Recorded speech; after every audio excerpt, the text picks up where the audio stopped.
It's time for I Said No Gifts. Today my guest is Amy Landecker. She's fantastic. And look what she brought me. Well, you can't see it yet. You have to wait until later in the episode. So now watch the episode.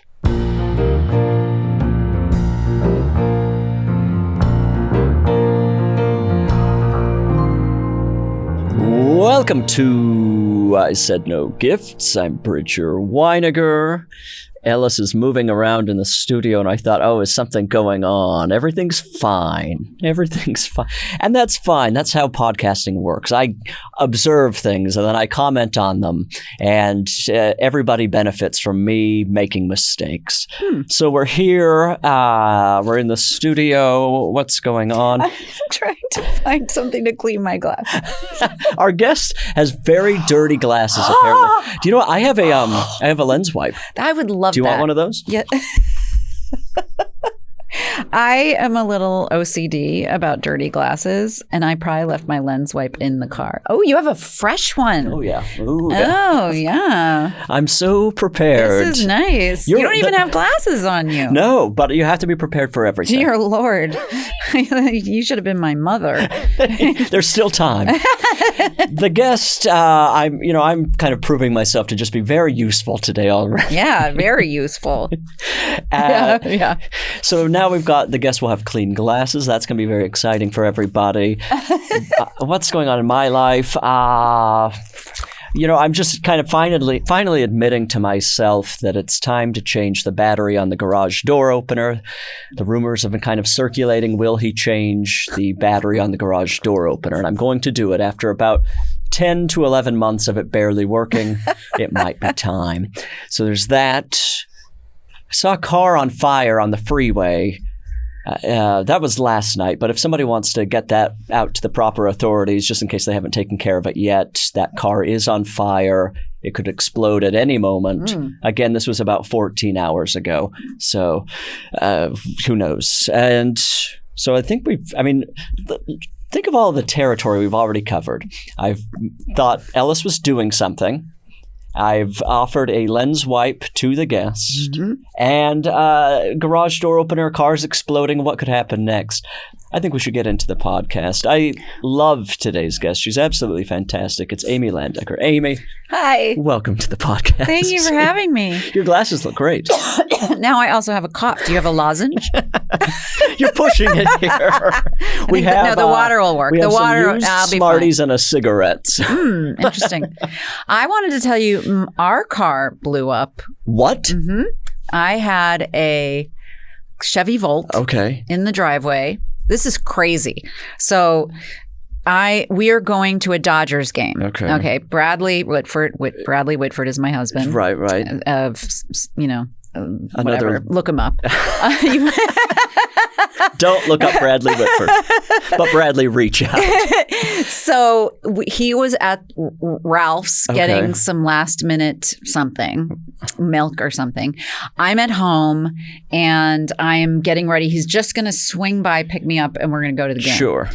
So I let the dog out to take a pee before we leave, and I noticed that flames are coming out of the Chevy Volt. What? And we did not park in the garage. We never do. The garage is just where we put a bunch of junk. And so it's outside, and we have all these trees very close that would link right to our house if this keeps going. And I stupidly just first call him, and he's like, well, no, that's not true. The stupidest thing I did first was I went and I was trying to find water, and I took a pitcher of water and I threw it at the flames, which of course made it worse. You're not supposed to do that. And then I FaceTimed him, and he's in line at the Ralph's, and I'm like, the car's on fire, and he's sort of frozen, and the people behind him are like, call 911, call 911. I'm like, right. So I call 911, and they're like, just don't throw water, right? And I've already done that. I'm way ahead of you. And it's in the engine now, and the whole thing's going, and the fire truck came within I don't know, less than 5 minutes. That's pretty efficient. It was very efficient. Okay. Yes. I don't think they're that busy in Pasadena. That's where I live. Right. And it was funny because they said they were, wherever they came from, they were sort of lackadaisical as they pulled up. And then they saw what was happening and they jumped out of the car and ran down the driveway. They're like, it's weird. We couldn't see the smoke from when we were driving in. So we didn't think it would be this bad. Right. And then they spent an hour putting it out. But anyway, if I had not taken the dog out back, if I had taken the dog out front, I would not have seen that. We would have gone to the game and our house would have burned down with our pets inside. It could have been like really bad. You have so many people to thank. The dog. Yes. Those nosy shoppers. Yes. And then lastly, the fire department. Yes. Always lastly, the fire department. Lastly, yes. How do they put it out? They literally just, they use water, but they have a power hose that is so strong and they sit there for, half an hour till it's out. Right. Right. So. And then what? Was there like a giant scorched spot on the driveway? Yes. Oh, and the car was completely not all, the car. It didn't.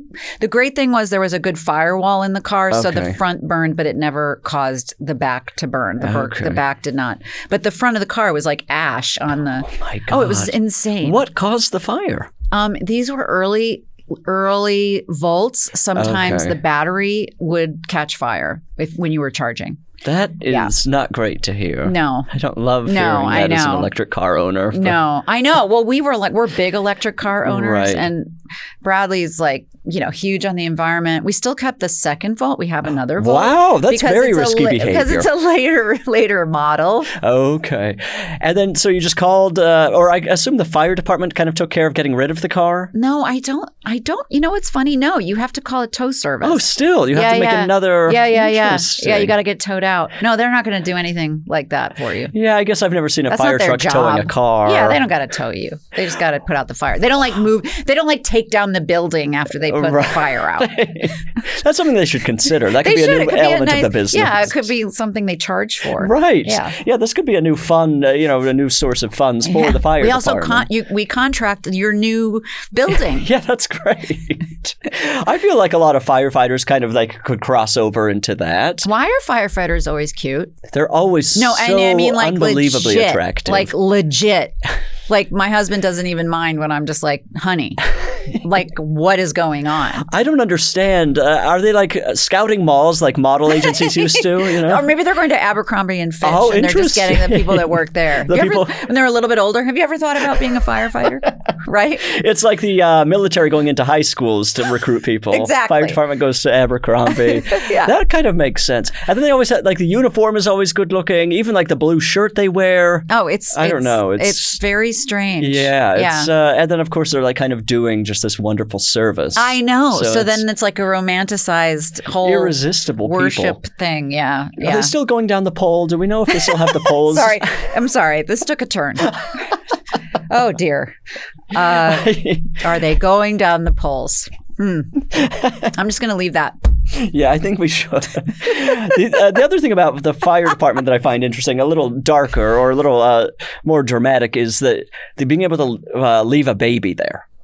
What do you mean? Are you familiar with this? They don't leave babies. Apparently you can surrender a baby at the fire department. I thought you were saying that the fire department leaves babies by the fire. This is something you can't trust them. They save the baby and then they just put the baby on the ground and go, somebody's got to take care. Like my car. The car and the baby. You have to call a tow service to get the baby. You can surrender to a fire department. Yeah, that's how did that all come into being? Do we have any idea? When I put that law into place, now, I have no idea. It's a very interesting one. I have no idea, but it's a really...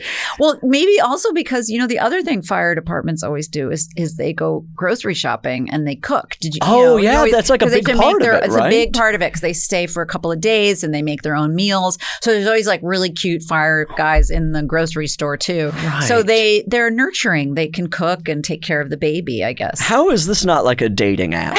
This should be like the Raya, it's Raya, but they're exclusively just people at the fire department. I agree. You could call it hot stuff. Hot stuff. Hot polls. Every person on this would be a catch. Yes. Or at least as a matchmaker that could charge a lot of money and then just kind of go over to the fire guy. Plus he sleeps at the place a couple nights a week, so you'd always get a little downtime. Right. This it's is the ideal match. It is an ideal situation. Wow, every fire person should. I think that should be the first thing on your dating app profile, at least. It's like, I work for the fire department. Yeah, absolutely. I can cook. I can cook, and people give me their babies. No, they trust me with their babies. Ready to be a parent. Yes, ready. Wow, that's really frightening about the I'm car. left-handed, so I'm kind of like debating where this coffee goes, and this mic is sort of like a little bit in my way. We kind of set these traps for the guest. Just keep them on their toes. And I'm two-fisting, so I'm like, spendthrift on the right, coffee on the left. Have you struggled as a left-handed person your whole life? I mean, have I struggled? Scissors are a real pain in the butt. Scissors seemed like the biggest Do people problem. swear on this? Oh, yeah. Oh, okay. Great. This is the crassest podcast in the game. So scissors are a real pain in the ass. Okay. That's my big swing. Curse word. X-rating. That's my X-rated. They always were. Like, that's the one place where I really knew the world was not like that. And then when I found out at some point in my life that like they used to like, think we were crazy people. Right. It was kind of like burn us at the stake or something. Right. And then they would like tie your hand so you couldn't use it, so you would be forced to learn how to use your right hand. Grief. But then I kind of felt like it was something kind of cool when I don't know, like I'm different. Of course. It's like I'm different than all you regular right-handed people. I have special qualities. I wonder how many what the percentage of people in the world is who are left-handed. It's not that much. Like it's actually like a pretty rare variant. Yeah, it must be very small. I mean, my mom's left-handed. I don't think anyone else in our family or her family is left-handed. You and your mother. Yeah, it's just... That's why I feel so maternal towards you. Yeah, I'm left-handed. Exactly. You've been nurturing this entire episode. So it's really scissors. But why? Because they make left-handed scissors. Yeah, but you have to go buy them. It's almost like a gag product. Nobody has those. Right? You buy those at like a prank store. I have to go get that. But in school, there weren't left-handed scissors. And so do you just have to ask a friend? It's like you're literally like, no, it hurts. You're literally like shoving your hand and it hurts to cut. And how is it that differently shaped? I don't even understand. Because there's like the little. Oh, you kind of almost have to flip it over or something. And you know what? I don't know if I ever tried that. Oh, interesting. So this is all kind of your fault. Yeah, yeah. If I'd only given it a little bit more MacGyver effort, I could have figured it out all those years ago. Other than that, it's like. Although it's still a thing when people go, "Are you left-handed?" Like my husband, every time I say it, he's like, "Are you left-handed?" I'm like, "Honey, you know I'm left-handed." But he's like, wow. Like, and my uncle's left-handed. Like, left-handed people know left-handed people. Right. But it's like, yeah, and what does it mean? And I'm trying to, there aren't that many other, I guess like if you were shifting a car. There's ambidextrous, right? So I do, there is some, what often happens with left-handed people is they adapt and some things they do well with their right hand. Right. So like, I can't remember because I haven't really been very athletic lately, but I do like yoga. You can use both hands. But like I remember like baseball, softball, I could kind of hit on either side. Right. So there's some people too that are like hardcore left. And I think I have a little bit of ambidextrous you abilities. Refuse to commit. Well, or I just naturally have more flexibility. You have a lot of skills. Depends on how you want to look at it. Yeah, now I'm trying to like imagine things I do all the time only with my right hand. The whole world's made well, that's not true because if you're in Europe, you're going to have the stick on the other side. Oh, right. That is a nightmare. I have a funny story about that. Let's hear this. Okay, so I was asked to do this movie called Hunter's Prayer that shot in England I don't know, maybe 10 years ago. And they always ask you, like on your special skills, like, do you drive a car? Right. Right. And of course. I do drive a car. Right. And I was playing this like very badass, corrupt police, FBI. I think I was FBI. And I'm supposed to be, very facile with a stick. Mm-hmm. Theme today. Okay.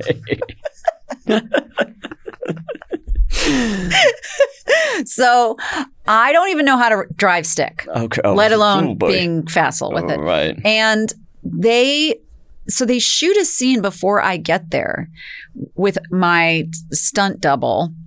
And it establishes this particular type of car that only comes in a stick. Mm-hmm. I'm like, I won't be. I can't drive it on camera. And they want this character to be able to get in the car, slam the door, and pull away, right? So like, we're gonna get you driving lessons. Mm-hmm. Oh, wow. So, and I had to drive on the wrong other side of the street. So I'm trying to learn stick and be on the other side. And it was so really cute though. It was really fun. I was staying in Harrogate, which is very, very northern, and this cute, sweet, older, driving teacher came, and we would, tootle around the town, and I felt somewhat able. But anyone who drives a stick knows that the actual the smoothness takes a lot of time. It takes a lot. You can't fake that shift. And it takes a long time just to get into even being bumpy at driving. Exactly. And so we wasted all this money and time, and then, we get on camera, and every time I shift, the car jerks, which does not look like a badass FBI woman in front of a big castle. And so they had to use they had to redo the thing and use the stunt double. I'm like, well, we should have just done that. We should have just done that anyway. Yeah. That feels like something that's just change the shot. Right. You can't count on somebody to be able to drive stick. Most movies don't count on the actor to drive the car at all. Exactly. So what are we doing? I don't know. And I was very happy that that I had this is also making me think of another stunt double story that will blow your mind. But I was on a show that shall remain unnamed, and they did not tell me until I got there on the day that they wanted me to ride a horse in the scene to a mark holding a antique rifle that cost 50 pounds. And I was I got into kind of an argument with the director.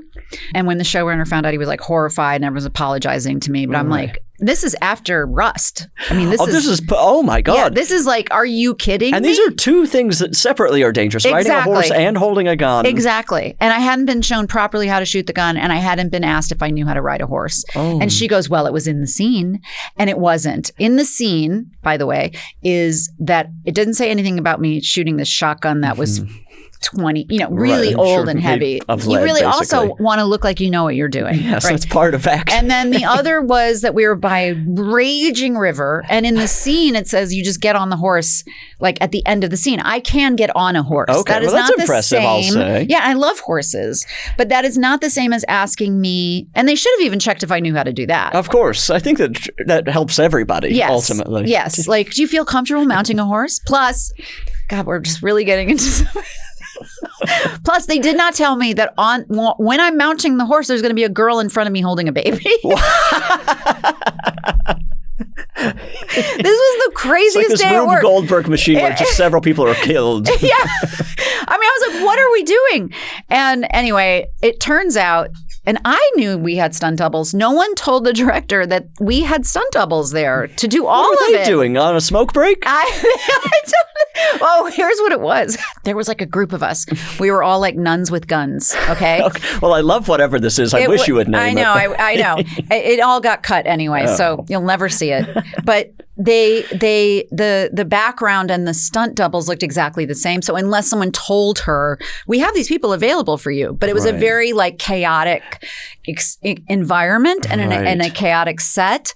And so she never knew. And we ended up just changing the blocking of the thing because I said, there's no way that I'm doing this on a horse. And then the horse person and the gun person thanked me because, there were all these young actors on this show that would never say no. Right. Yeah. It's just I have to do this. I don't want to get fired. No. Exactly. Right. And I was in a scene with a bunch of local hires and people who were so afraid to say they didn't know how to ride a horse either. That is. And so I'm the old lady who's no. Good for you. I don't care. I don't want to die today.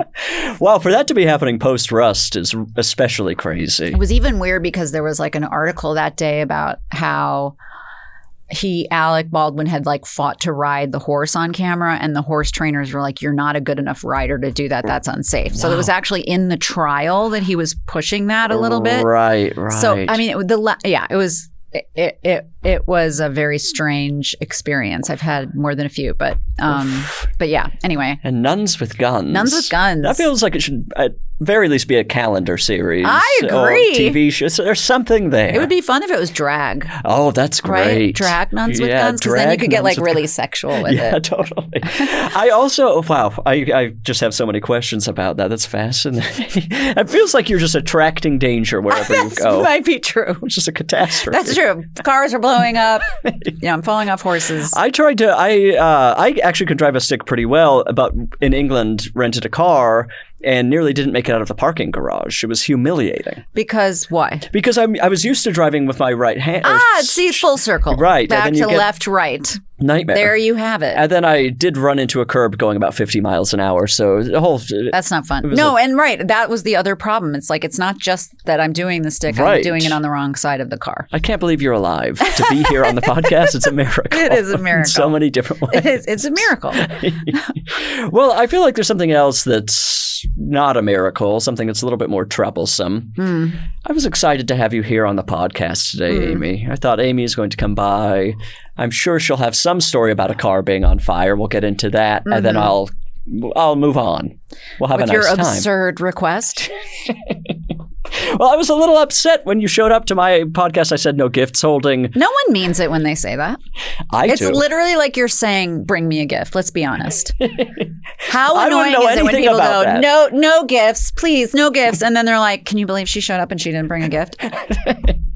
Well, I didn't bring you anything, so it's fine. Okay, good. Well, then we'll just keep talking about cars being on fire. I did. First of all, it came in a very cute pink Yes, bag. it's in this very the nice... Langham Hotels and Resorts. Gorgeous bag. My mother stays there during Christmas. Oh, that's nice. The one in Pasadena. Yes. It's a very nice resort. It's stunning. Yeah. And it smells really good. Oh, and I everything's imagine. like pink, which I like. Yeah, and it's like... It's a nice pink. A very faint pink, yeah, which it's I faint. enjoy. Because like bright pink and black is cheap. Right. But faint pink and black is Good elegant. point. Yes. Yeah, like bright pink and black is very Victoria's Secret. Or the girls in Greece in those jackets. Oh, yeah, totally. They were What are the they bad called? girls. The something apples or something? Is that...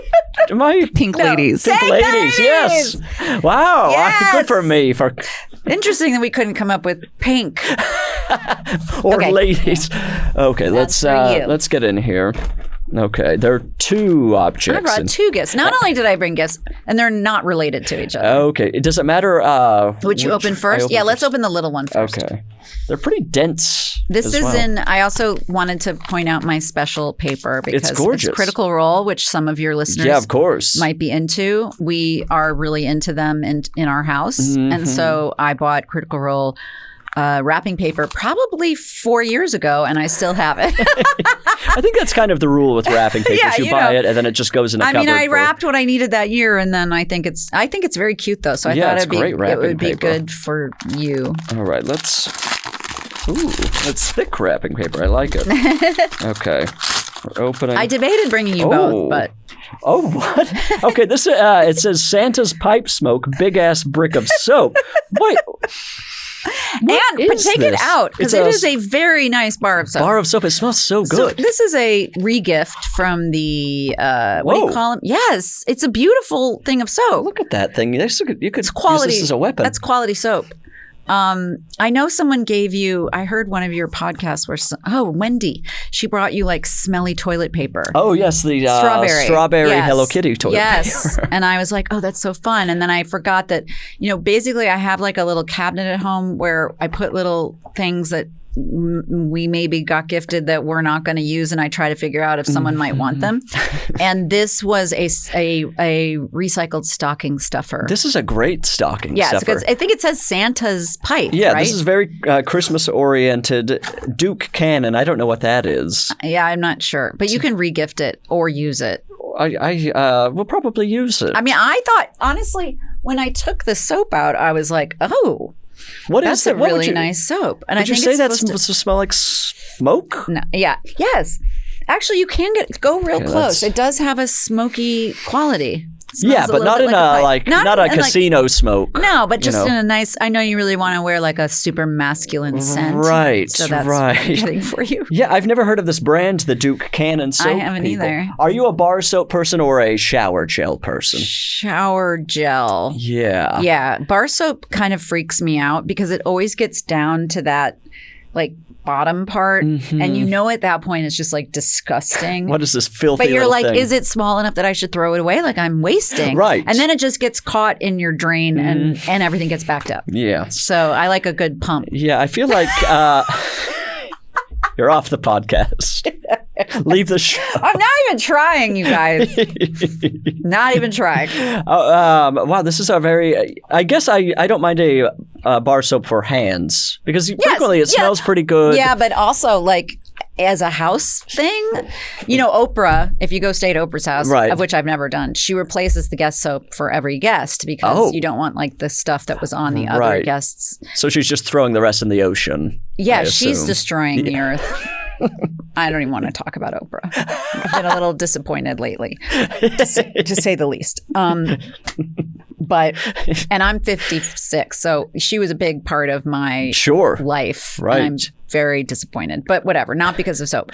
But Oprah then should do better. She got me into this thing about like dried up old soap. So I guess Oprah was the one that got you into the soap thing. Yeah, I guess that's why I'm giving you that soap. Get it out of my house. I don't like a bar soap in a public place. No, private, sure. If it's just us. Privately, sure. Just us and our But partners. if you have a bar soap in your place of business, what are you doing? Oh, or or a guest bathroom, I think now. Yeah, that's just, I think we've all moved on in a way. Yeah. I think it's more just there for the smell purpose. It can be very decorative. Yeah, exactly. My mom is really into decorative soaps. Okay. So one of my fun things is to like really go find wherever I am, like the most extraordinarily beautiful soap. Where's the best soap you've gotten? Oh, that's a good question. Probably like Santa Barbara. Santa Barbara feels like probably the good soap capital of the planet. Yeah, like one of those like high-end gift stores. Right, That it's like super decorated and floral and a bar of soap is like $70. Yes, exactly. No, I think that's about right. Yeah. I believe that, yeah. honestly. Yeah, I think I did buy like a very expensive bar of soap there. Like probably was like maybe 50, maybe it wasn't 70, but that's a lot for soap. But you don't use that soap. That soap's just there to say it's like potpourri or something. Exactly. It's like potpourri. What is soap made out of? Do we know what soap is made out of? Is it wax? Well, when I invented soap... I brought you on. I'm just realizing Yeah, no, that's a good question. Yeah, like, what are we rubbing all over? Is it like lard? Glycerin? And now, you just say glycerin like you know what glycerin is. Well, exactly. I don't really know what glycerin is either, but I feel like that's a big ingredient. Yeah, glycerin's got to be at the top of the list. It's like a liquid thing that can be hard. Gelatin. Gelatin. Okay. Maybe, but gelatin feels like it would really fall apart pretty quickly in water. But people are making soap all the time. Yeah, and They're it holds. making their It gets soap. wet and falls and then it holds. Right. It doesn't make any sense. No, I don't. I will only let soap be purchased for me. I'm never going out for a bar of soap. Forget it. Now you don't have to. Now I've got at least one. That giant brick. Big ass brick of soap is how it's described. Do you do a big thing for Christmas? Yes. What are you doing? Christmas is huge in my house. Okay. Which is sort of funny because my grandfather was a German Jew who escaped during the war. But we always, my mom's side was not. Okay. But also my grandmother, so an incredible story is that my grandmother on my dad's side is, a descendant of farmers in Indiana. Okay. And her father was in the Ku Klux Klan marching band. Oh, but not because not because he was like into the Ku Klux Klan, but because it was the only marching band that you could be a part of in Indiana back in the day. No. So I think this might have been like I don't know if there was ever pre-hoods, but I can't imagine my great grandfather in a hood. I don't think that was it.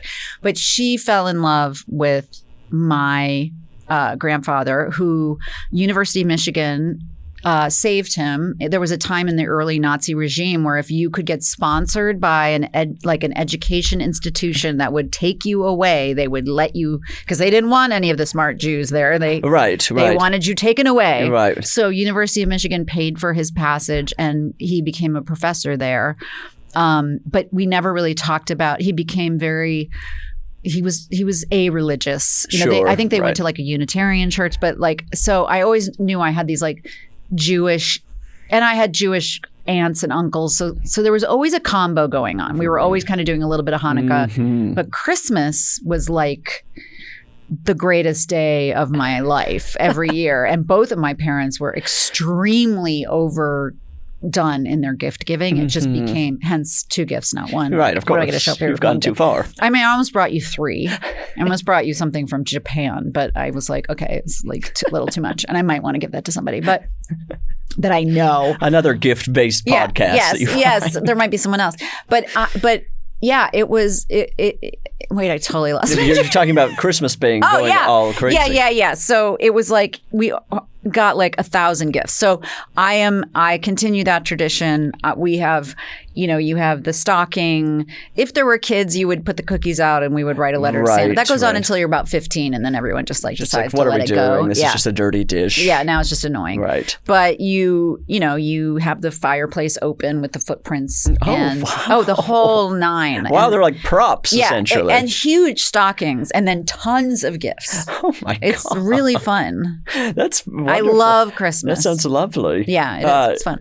And I'm just still thinking about the KKK marching band. My dad's been trying to write a movie script about that for the longest time. It's like probably it is really fascinating. A tricky rope like a tricky line to walk. Yes. I know, although he was perfectly like welcoming and loved my grandfather and had no problem. It wasn't his belief system. It literally he just loved playing the trumpet. He just wanted to be in a marching band. It was pretty interesting going to their farm. It was very different than my grandfather's side of the family. Now, because of the state of the United States, my father is actively seeking his dual citizenship, because if you were a descendant of a Jew, right, you can, and then your descendants can. And so we have looked into getting an attorney to expedite it, just in case any of us need to get the hell out of here. Oh my God. Yeah. A lot of Who people would have thought into Germany would be the safe place to go? I know. Life surprises us. Life has a way. Well, let's see. Let's open this next thing here. Okay. Okay. Nice wrapping. Yeah, I guess you celebrate. I'm not really that good at wrapping. Better than me. But I did wrap it. Better than me. Oh, it's a book. Do you know this book? I'm familiar through TikTok, to be honest. Okay. The Let Them Theory by Mel Robbins. When this came out, I bought 6 of them for these girlfriends of mine for Christmas. And then I kind of just a couple of them already had it. So I've had 3 on my bookshelf. Now, I did inscribe it to you, though. You might want to read the inscription. It says, Bridger, you need to just let them bring gifts. I refuse. So Let Them is this. I never got to the second part of the book. Oh, what's that? There's the Let Them, and then there's also not being a total asshole. Oh, right? Okay, interesting. The suggestion is not that you just don't caretake anyone ever. Right, but I think that people have only taken the first half of this book. They only want the first half. But I am one of those people where when someone's upset, I get extremely uncomfortable, and I try to manage the situation. Right. And that sort of simple phrase was something that I felt around Christmas time could be really helpful, like if someone's upset because this, that, or the other thing, you let them. And it was really funny because I probably did actively was doing it for a few weeks, and there was some point where Bradley was irritated about something and I didn't respond. He's like, "Oh, are you just letting me? Is that what we're doing?" And I was he's right. That's what I was doing. I was like, "Oh, well, let him be upset." Yeah, then you have to let him be upset about being let them. The book. Yeah, exactly. But it might. I don't know a lot about you. I don't know if you need this. This is I remember this blew up on various social media for a while. Well, it's like the one now. Are you mad at me? It's I think if you have a title, this is such a great. You don't need to read it. You just have to go. You know what? Just let them. It's like a mantra. You don't need to read the inside, and you're done. Do you think Mel Robbins is out there freaking out, saying, "There's the other half of the book. I've now created an army of people who don't care about each other." By the way, she does bring that up a lot because she gets a lot of shit for this, because everyone's like, this is a theory where it's you're mad, I don't give a shit. Yeah, it's I have no responsibility for anybody ever. I don't care. And she's like, that is not. But that's not because they've read the first half, not the second half. They just haven't read it at all. Right. And I'm sure she's happy that people are still buying it. And then they're like, you know what? I got it. I got it. I'm sure she's happy people are buying it. Let them theory. It's such an interesting one because it's so appealing to be like, oh, I don't ever have to be responsible again. I feel like it should go like right up there. Like right. This is how everybody is. They buy the book, they put it on their bookshelf, and they stop caring about other people. Yeah, there you have it. Let them. It'll remind you every time that you're at work. When you started taking this advice, did it change anything for you? Yeah, I kind of actually. I mean, look, my father wrote a memoir. He's a very, very well-known radio disc jockey in the Midwest. Really? Yes. He's in like the Rock and Roll Hall of Fame Museum. No way. Yep. His name's John, and this is really his middle name, Records Landecker. So the racist grandpa, his last name was Records. Oh. So it became my dad's middle name. Records. He was not a racist. You're right. The great grandpa. He was just in the Ku Klux Klan marching band. But my dad, he became a disc jockey. So I'm only saying that he wrote a memoir that is public, so I can say like he was a alcoholic and a drug addict when I was younger. You're not and children of alcoholics and drug addicts tend to really get freaked out when people are like upset or there's disorder. Sure. So I was always like an Al-Anon type adjacent person my whole life. Like I knew the whole, like I didn't cause it. Right. I can't cure it. And there's another C. There's like, I don't know what the other one is, but there's 3 of them. Let them. Yeah, let them. And so that idea of like, not feeling like you're going to die if someone's mad, like not having a panic inside. Right. That was always something that I aspired to. What I really liked about this title was literally, it was like an easy thing to remember. Oh, it's so easy. Do you know what I mean? Yeah. It was just like, it's like, let them. Like, it doesn't mean don't care about the people you love and, don't take responsibility for the stuff that you do. But for the stuff that you can't control and you're just over managing, when I was pregnant with my child, my mom was a Hatha Iyengar teacher doula. Oh, wow. Okay? And she was going to be my doula. Okay. Now, if you know me, I am not a natural childbirth person. Okay. You weren't going to have the baby in the bathtub. Give me all the drugs. Right. Give me the drugs. But I was trying to please my mother. Oh, boy. So I agreed to have her be my doula. I agreed to do natural childbirth. We get into the hospital and my mom's with me and I am like vomiting, but I haven't even like opened up enough. So they physically open me and they go, and my doctor's not there yet, who has the natural childbirth plan. And they're like, what, we're going to admit you to the regular floor, which I knew was the floor where you could get drugs if you wanted to get drugs. And the reason I knew this is I did a tour of the birthing center floor.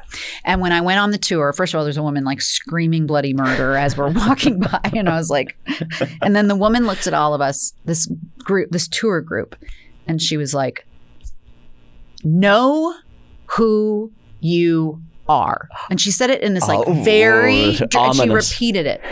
Know who you are. She pops up from the shadows and tells you. Yeah. If you are a person who might want an epidural, do not come to this floor. Oh, interesting. And I knew. I was like, I'm an epidural right, person. The temptation. And I was like ashamed. I have friends who've like done documentaries around natural childbirth. Like this is a shame issue, right? Like I'm ashamed. Gabby Hoffman's one of my closest friends. Like she'll have a baby right here on the floor in front of us if like no problem. Wow. Although she's not judgmental, but I would think she would judge me, right? So we get put into this room, and my mom puts me in a bathtub, and I spend about an hour in the bathtub trying to regulate everything. And I just looked up at her and I was like, Mom, I want the epidural. And I thought she was going to like be really mad. And she was just like, okay. And wow. I know it was a huge moment for us. was a huge you got to be moment honest for with me. each other. So I didn't even need to let her. But that comes back. What that has to do with it is like that simplicity, like know who you are. Right. I've used that like 1,000 times in my life. Like, who am I? What do I want? Rather than being defined by everybody else's behavior. And what your opinion is of me. I feel like you're doing a lot of good work for Mel Robbins right now. Yes. Explaining well, Mel I've got the black glasses on. I'm basically doing a Mel Robbins impersonation. You're the second half of the book. Yeah, that's right.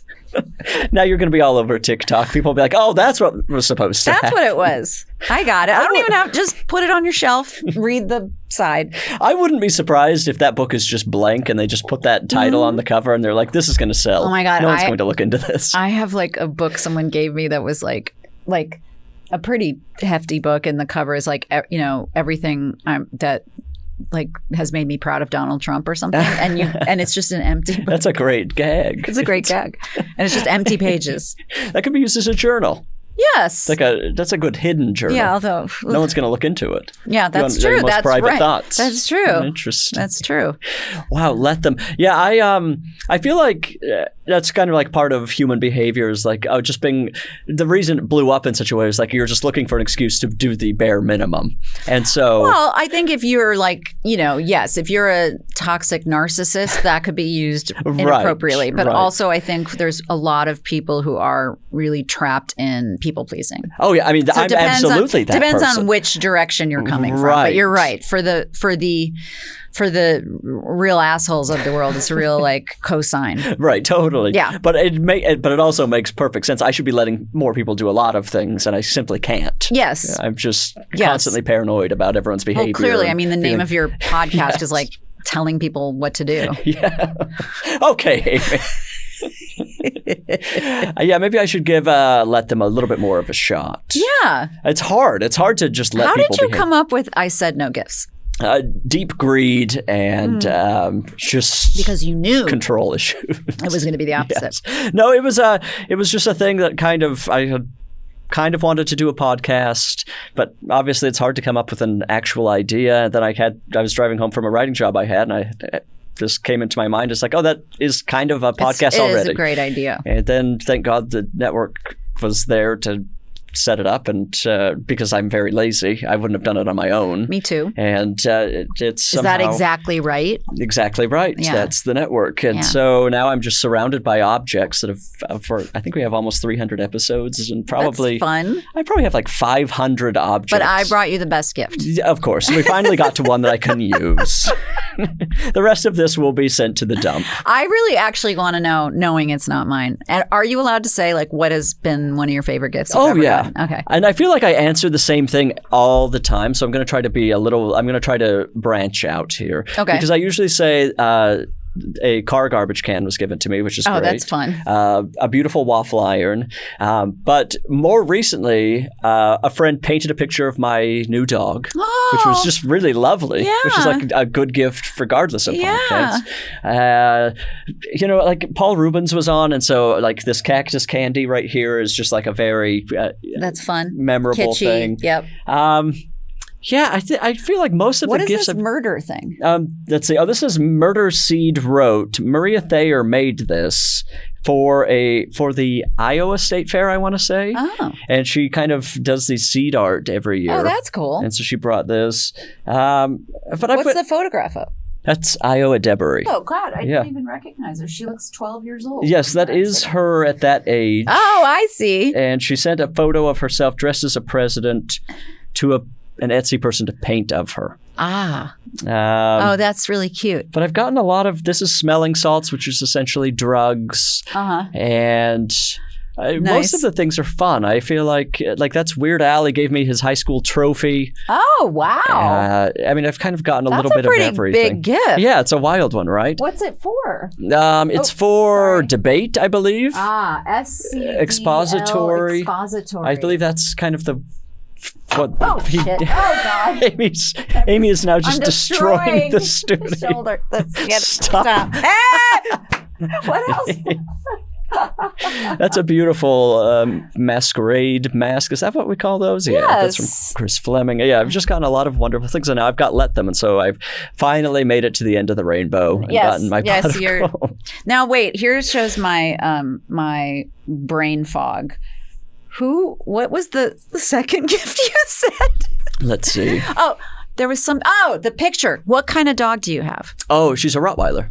Can I see? Yes, I'm obsessed with dogs. I last night took a photo of her that I just. And how long have you had her? I've had her. We've had her for 8 months now. She just turned a year, and she's just the most beautiful creature. Oh my God! I have a funny story. Speaking of gifts, let's hear. So I'm friends with Samantha Ronson, who's like this DJ. Oh yeah, Mark of course. Ronson's sister and an artist in her very own right. Oh wow, gorgeous. That's Bonnie. Oh, she's very cute and beautiful. Yeah, she's a beautiful gal. Yeah, she's beautiful. So we lost, our dear pet Izzy. I think it was 2 summers ago. She was a Chihuahua mix. We'd also lost our boxer Otis shortly before. It was devastating. The worst feeling. I actually had to put my cat down and Izzy down within a week of each other. It was just a terrible time. Terrible time. By the way, while I'm shooting that horse. Oh, you're kidding. It was all during that? It was horrible. It was horrible. But she wanted to get us a present. And there's this artist who makes these like pretty expensive like felt renderings of your animal that are 3D in a little frame. Oh, lovely.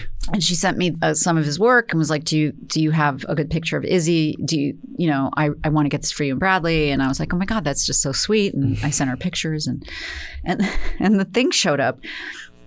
And it is literally like the creepiest thing you've ever had in your home. And like we had a text exchange about it, and she knows. Like she's like, "What do you?" And I was like, "I couldn't." She was like, she thought it was hysterical. Thank God, she was not offended. Oh, good. She thought it was absolutely hysterical. But it looks like you killed your dog and you have mounted. Oh, you know what I mean? Like taxidermy. Yes, it looks like taxidermy. Do you have a picture of it? I was just thinking, I probably do somewhere on my phone, but it would take me way too long. to find that sounds really unsettling. I mean, we literally hide it on a bookshelf upstairs where no one can see it. We sort of pull it out as a gag. Is it like the full dog? No, it's her head. Oh no! It really looks like you mounted your dog after. It's very. Who could have possibly thought that was a good idea for a gift? I don't know, but when you look at it like on the page, it looks kind of cool. You don't realize that the 3D quality will then make it look like you killed a deer. Right. You know what I mean? Oh no, that's a bad object. It's not. That's really it was horrible. Not good.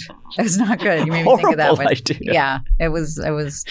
That is a nice gift you can give somebody after their pet passes away. Is a piece of art about the pet. Yes. Maybe not a 3D And then I got rendition. my mom like a rock with this cat she had for 27 years, Diamond, who just 27? 27 That's the oldest cat I've ever heard of. Me too.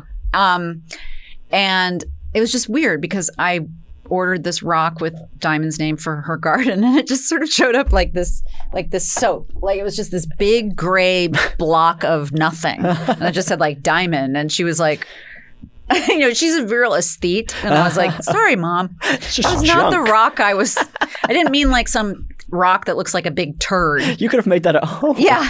It would have been better. It would have been better. But. Oh, wow. Well, I feel like we should play a game.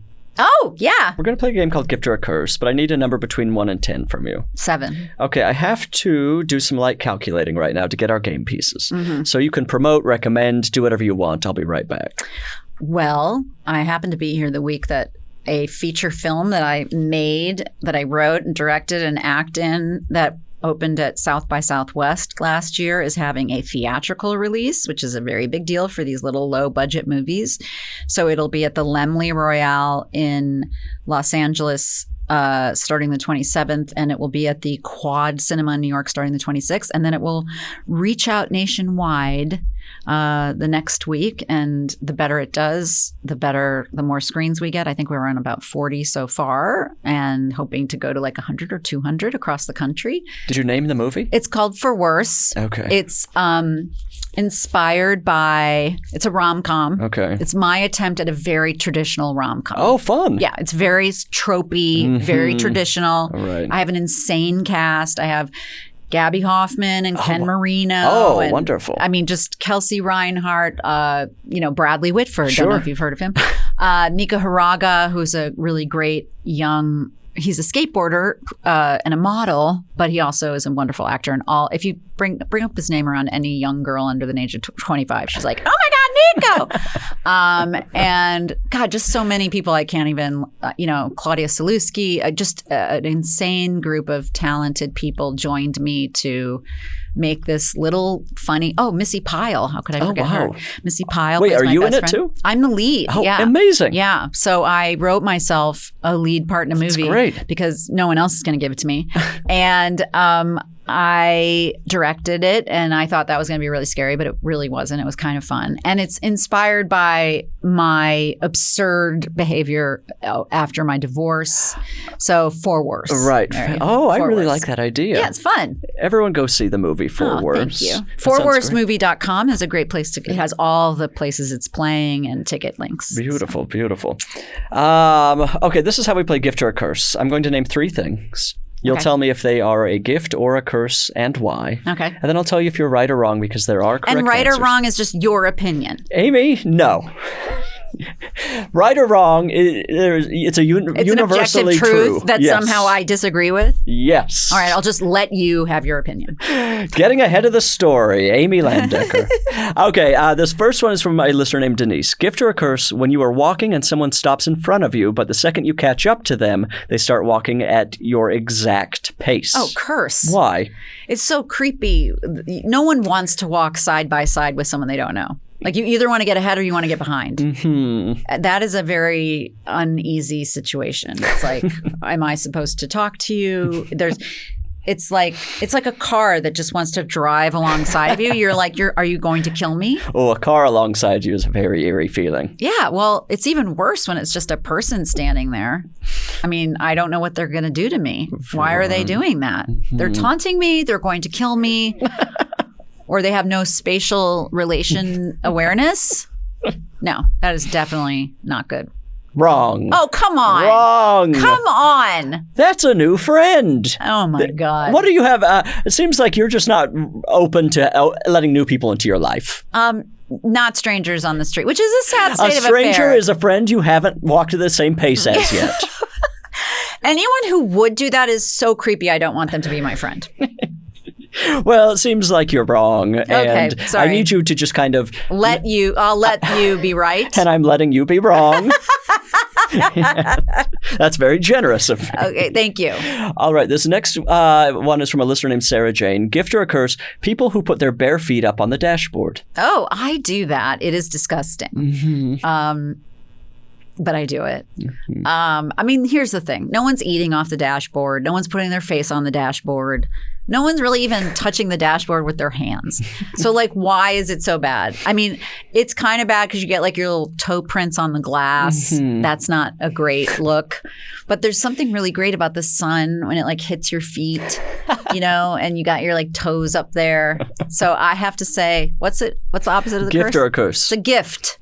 Correct. Yes! Gift. I don't see any people who have a problem with this. I just don't. What's the problem? Who cares? Why does that feel so good to be right? It's got to be my codependency. It is. It's entirely. You've got to work on that. I've got to work on that. Work on that off podcast. No, I think this is people who have an issue with this. They've created the problem in their mind. Yes. The dashboard is for nothing else. Now, I will say Bradley likes to put his shoes on a table at home, and I do think wrong. That's not good. That's wrong. That's dirty. Yes. I mean, it's a very strange habit. Like, we'll just come down and they'll be like, shoes on the dining table. No. That's the only place you can put your feet on the table is in a waiting room of like an oil change place. Yes, right. Where it's already like filthy right, dirty. Anyways. But at home, the shoes should be off before you get to a table you can put your feet on. I agree. But on the dashboard, go for it. Yes. You're living your life. You're relaxed. Live your life. Yeah. You're hanging loose. I got my toes done yesterday. They're silver. Oh, that's a great color. See? That's a real aluminum. So this would look kind of good on a dashboard. Very good. I would put them here, but I'm not a bad guest. Thank you. All right, you've gotten one right so far, so okay. Okay. And this is the final one. This is from a listener named Cameron. Gift or a curse, Google search AI summaries. Oh, boo! No! First of all, do you know that the guy who made ChatGPT, I'm sorry, I know it's not a political podcast, but he's the biggest donor to the Trump administration. AI is going to take all of our jobs away. Like, no. And I know I've really progressive friends who are like, it's coming and it's a great tool. And I'm like, okay, I did use it for one thing. To write your book. Yeah. I was trying to write a card around something difficult, which was that someone had lost someone dear and a baby had been born. And I was a little bit like, how do I write that card? Right. And I actually did ask. Oh, boy. And it did help. I mean, this is what sucks, is it's helpful. But we're all going to die. Like soon. It's like kind of helpful.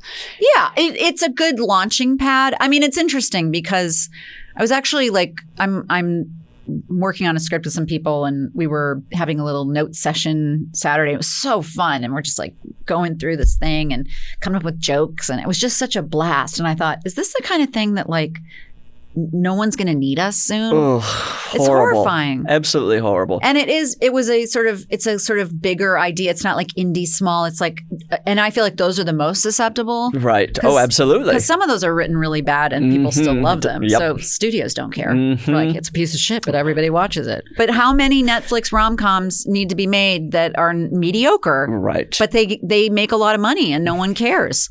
So most AI people are dumb and have no taste. I mean, so. AI is going to be able to like whip out like procedural scripts soon. Oh, I hate to hear that. I don't know what's going to happen, kids. But yeah, I guess there's always been these points in history where everyone thinks everything's going to fall apart and it all sort of figures its way out. This one feels I know. actually. We keep saying that. It's like, yeah, but if you read like 1984, this one feels particularly fraught. This one is, we're like watching. when you don't have reality anymore and there's no truth, it's a little challenging. Yeah, is it worth all of these things so you can have a card written for you? Yes, no. That's the big I literally deleted it. Although it doesn't really matter because if you use Google, it's using AI anyway. Ugh, so what are we going to do? Trapped. It's such. Have you stopped using Amazon? No, it's horrible. I know, me too. It's absolutely horrible. It's horrible. I feel like we have to do something where it's almost like everyone should commit one friend in their life to stop using these things. So that we can all just ride on their back of doing it right? Well, I feel like almost like a chain letter where it's like I would get you to stop. You would get another person I see what you're saying. Pay it forward, sort of. Right. Yeah. I don't know how we get out. I did order it. So I was staying with my friend in New York and she was away at her, she has like an upstate home and she got a notification that Amazon had been dropped off and she was like, I didn't order. Did you order Amazon? Oh. And I was like, oh yeah. And she's like, Amy. And I was like, oh God. Yeah, like I'm not supposed to do that. Good for her. I know. So she really did stop. Wow. Yeah. I mean, yeah. I don't know what the solution is. It's tough. And then, hard. you come down also to the fact that all those people who work, not the company, he needs to pay them more. That's the biggest problem, right? He needs to treat his employees better. But all the like subcontractors that also use Amazon, you're also sort of punishing them. It's like a very tricky thing. Oh, I mean, we are all truly trapped. Yes, we're trapped. We're trapped. They got basically us. Powerless. Yeah, they got us. There's like 5 people who own everything. Yeah. And we are, I mean, even to speak out, right? It's like, oh, well then, you're never going to work again. Right. Yeah, there has to be some sort of regulation, all this sort of thing. I just don't. It's both easy to stop using it and almost impossible. Almost impossible. So it's like when you get a remote control on your TV and then someone says, that remote control is evil. You need to get up and turn the TV dial. Right. Well, I'm not going to. No one's going to do that. And I was born before remote controls. Like it was not a big deal. Right. To stand up. It really wasn't a big deal to stand up and change the channel. But God knows, once you get that convenience, you're like, what are you talking about? Right. So I guess it's just this thing where you don't quite entirely give up. I think. Yeah, you try to minimize. And maybe make small changes. And then like find small businesses for the things you can do. Yeah, I do that. Right. I do that. And then just feel an immense amount of guilt every waking hour. Yeah, well, sure. Always.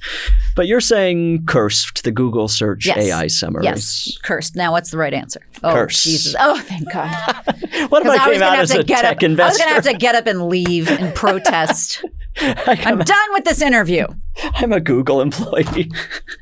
Oh, absolute curse. Those AI summaries are particularly infuriating because they're just forced on you. By the way, they're also like wrong. They're like frequently really wrong. Yeah. And they're very confident. So like I've seen, I fortunately am somewhat aware of how technology works, so I kind of was ahead of the game knowing that they just send you the wrong things. But I know plenty of people who will just read that and then that's what they're believing. Truth. Yeah. And frequently it's just totally wrong information. We had a big discussion around whether the kid in Bad Bunny's Super Bowl halftime was the kid who had been arrested by ICE, because that went on the internet immediately. And my stepdaughter is like, that is not that kid. Right. And his name was Liam, I believe. And, and we were like, is it? And, we're trying to rewind and look up and then I go, well, let me ask, Google. Oh, boy. And Google goes, yes, Bad Bunny brought. And then we realized how absurd that was of an idea, that this poor kid who just got out of deportation would just show up at the Super Bowl halftime show. Because, the first thing that him and his family want is a ton of attention. That's exactly what you want when you barely escape the claws of fascism. I'm going to go on the Super Bowl show. And so, no, this little boy was him as a younger kid getting his, he's an actor. Sure. But Google said it was Liam.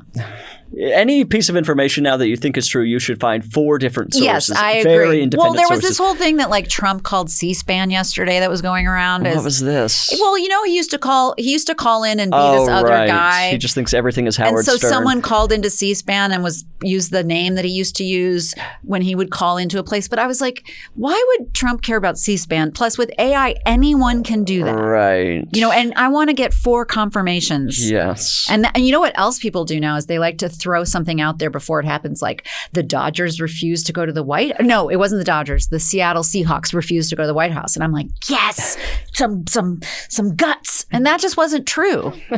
That's just not true. And then, it's like somebody threw it out there so that they might feel the pressure or something. Right. And everyone's so ready for a piece of good news or whatever. Yeah, did they you don't see look the into it and they hockey share players yesterday? Oh, that was a tough one. They should be ashamed. Come on. That's shameful behavior. I just want the lesbians on the other side. Yeah, and this is all post-heated rivalry. Hockey was riding a real high. Oh my God. And now these guys have come. Do you like heated rivalry? I had a great time watching. I have my husband on we just finished episode 3 last night. Okay. He's like they're very good actors. They're excellent actors. Yes. Only 6 episodes long too. I know. Very easy thing to get through. No, it's 5. 5? Yeah, it's not even 6.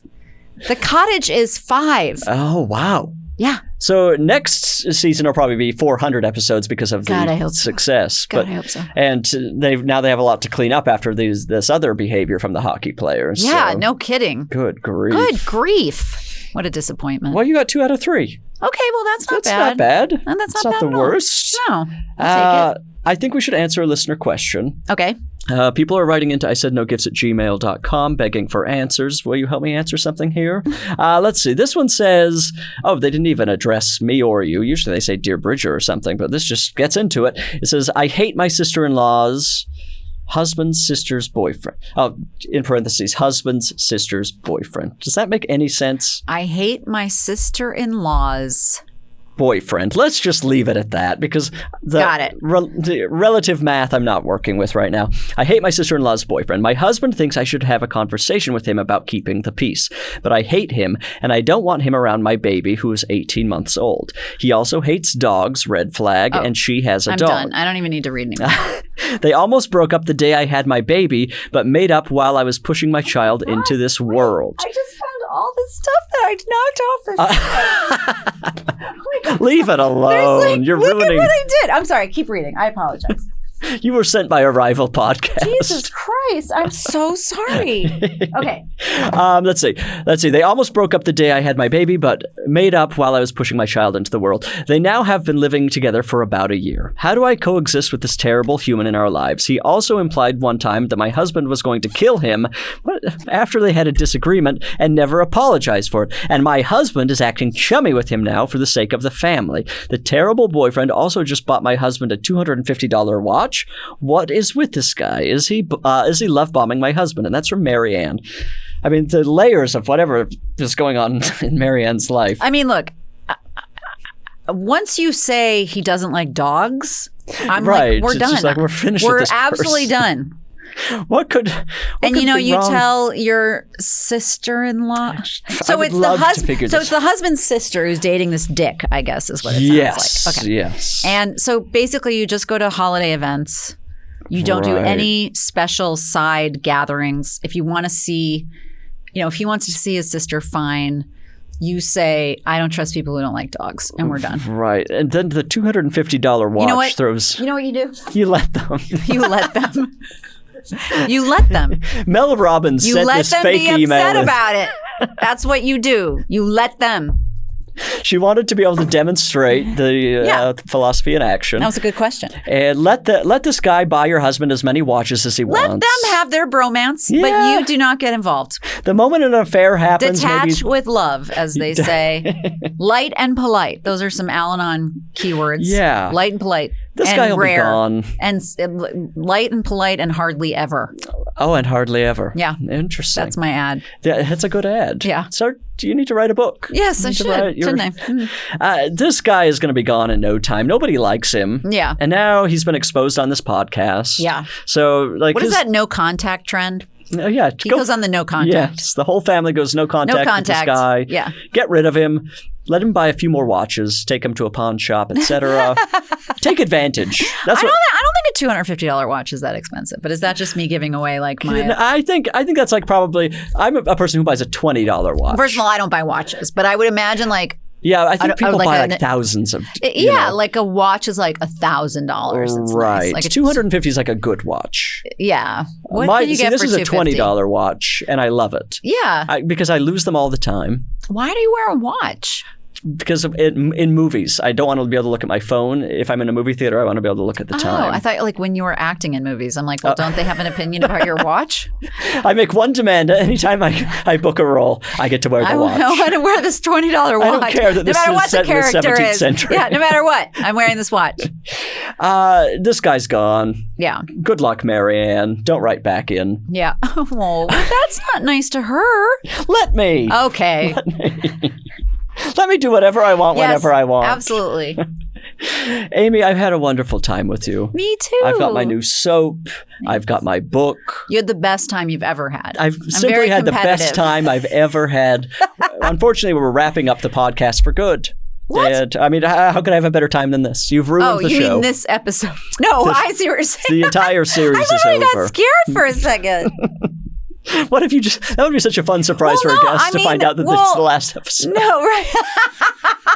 No, but I didn't know if I don't know, you were in some sort of transition period. No, I'm glad that's not true. I know I'm episode 300 and God knows what. Nobody I think cares. you're about I'm probably 288 or something. I want to know what my number is. Ellis, do we know what the number is? I want to know what my number is. Ask AI. See if Google knows. Google says episode 600. How many episodes have you done? It would know. 290. Woo! 290. Wow. That's a good number. Start the countdown. That's a good number. That's a solid number. That's a good. I like it's round. Yeah. It's not like 92. Right. 92. 290. 92. That will always go down as the greatest number. episode of this podcast ever. Mark it down. Write it down. Well, thank you for being here. Thank you for having me. Listener, the podcast is over. I don't know what else to tell you. Does that mean I can go to the bathroom? Amy, that's the one thing that's not going to be allowed for the rest of the day is for Amy to use the restroom. But listener, you can use the restroom because the podcast is over. I love you. Goodbye.